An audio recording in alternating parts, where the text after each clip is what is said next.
Sebelum diutusnya Nabi Muhammad, ada seorang raja Persia yang adil bijaksana sedang berburu di hutan belantara.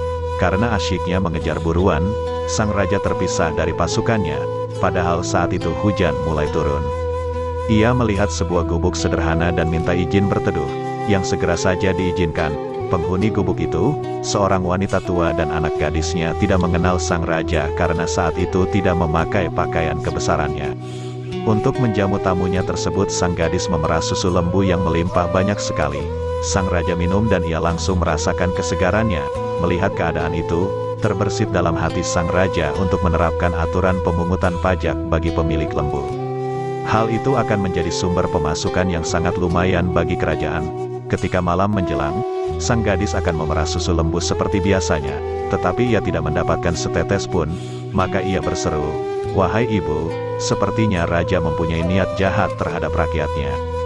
Ibunya berkata, "Mengapa engkau berkata seperti itu?" Sang gadis berkata, "Karena lembu ini tidak mengeluarkan susunya walau hanya setetes." Sang ibu berkata, "Sabarlah, ini masih malam, nanti menjelang subuh, cobalah lagi untuk memerahnya." Sang raja yang tengah beristirahat di atas tumpukan jerami itu dengan jelas mendengar pembicaraan ibu dan anak tersebut. Ia berkata pada dirinya sendiri, "Begitu besarkah pengaruhnya dari apa yang aku putuskan?" Ia berkutat dengan pikirannya sendiri, dan akhirnya membatalkan keinginannya untuk menarik pajak bagi pemilik lembu, yang kehidupan mereka umumnya sangat sederhana. Menjelang subuh, sang gadis mencoba memerah susu lembunya, dan ia memperoleh hasil yang melimpah seperti sebelumnya. Maka ia berseru, "Wahai ibu, rupanya niat jahat sang raja telah hilang. Lembu ini telah mengeluarkan susunya lagi." Sang ibu mengucap syukur, begitu juga dengan sang raja yang ikut mendengarnya. Ketika hari telah terang, sang raja berpamitan dan mengucapkan terima kasih, tetapi tetap tidak membuka jati dirinya.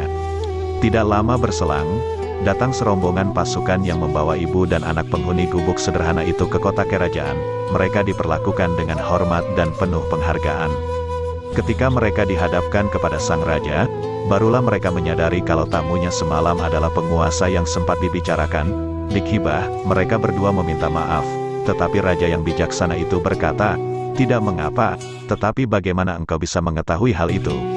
Sang ibu berkata, "Kami telah tinggal puluhan tahun lamanya di tengah hutan itu. Jika raja yang memerintah berlaku adil dan baik, maka bumi kami ini subur, kehidupan kami luas dan lapang, serta ternak kami banyak menghasilkan. Tetapi jika raja yang memerintah berlaku kejam dan buruk, maka bumi kami ini kering, tanah dan ternak-ternak kami tidak menghasilkan apa-apa, sehingga kehidupan kami menjadi sempit."